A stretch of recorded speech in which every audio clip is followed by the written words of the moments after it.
বলেন তো আমাদের প্রকাশ্য শত্রুকে শয়তানকে, আমাদের প্রকাশ্য শত্রুকে শয়তান। আমরা জানি শয়তানের কথা মানলে কোথায় যাইতে হবে? জাহান্নামে। কোথায়? জাহান্নামে। আর যদি আল্লাহর কথা মানি তাহলে আমরা যাব কোথায়? জোরে বলুন তো। জান্নাতে। শয়তানের কথা মানলে যাব জাহান্নামে, আল্লাহর কথা মানলে যাব জান্নাতে। তাহলে আপনি এই তিনটা বিষয় বুঝছেন? আল্লাহ বলেন শয়তান ইয়াইদুকুমুল ফাকর ওয়া ইয়ামুরুকুম বিল ফহশা আল্লাহু ইয়াইদুকুম মাগফিরাতান মিনহু ওয়া ফাদলা আল্লাহু ওয়াসিউন আলীম। আল্লাহ বলেন বান্দা আমি তোমাকে নির্দেশ দিয়েছি তুমি তোমার সম্পদের যাকাত দাও, তুমি দান করো। আর শয়তান বলছে কি? আশ-শাইতান ইয়াইদুকুমুল ফাকর ওয়া ইয়ামুরুকুম বিল ফহশা। শয়তান বলতেছে রে বান্দা খবরদার খবরদার, তুই যাকাত দিস না, তুই দান সদকা করিস না। যদি করস তাহলে তোর সম্পদ কমে যাবে। এরকম ভয় দেখায়। কি দেখায়? কি দেখায়? ভয় দেখায়। খবরদার দিস না, যদি দেস তোর সম্পদ কমে যাবে।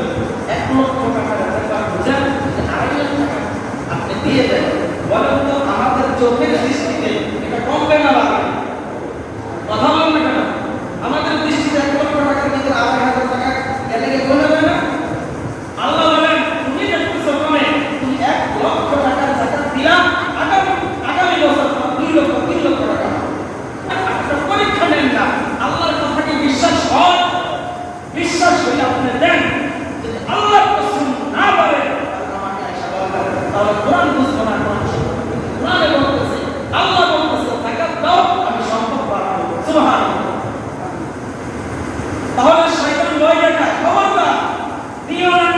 আল্লাহ কি বলে? আল্লাহ বলেন দাও, শয়তান বলে কি? দিও না। বলেন তাকে আপনি কোনটা মানবেন? শয়তানটা মানবেন না আল্লাহর কথা মানবেন?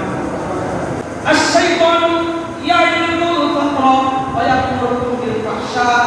যদি শয়তানের কথা মানেন, শয়তান আপনাকে পাপের ভিতরে নিয়ে যাবে, জিনার ভিতরে নিয়ে যাবে, খারাপ কাজের ভিতরে নিয়ে যাবে। আর যদি আল্লাহর কথা মানেন, আল্লাহ বলেন ওয়া ইয়াগফির লাকুম যুনুবাকুম। আল্লাহ বলেন বান্দারে আমি তোর গুনাহ আপনি মাফ করে দেব। সুবহানাল্লাহ। আর আমি তোর সম্পদ বাড়িয়ে দেব, আমি তোর গুনাহ মাফ করব।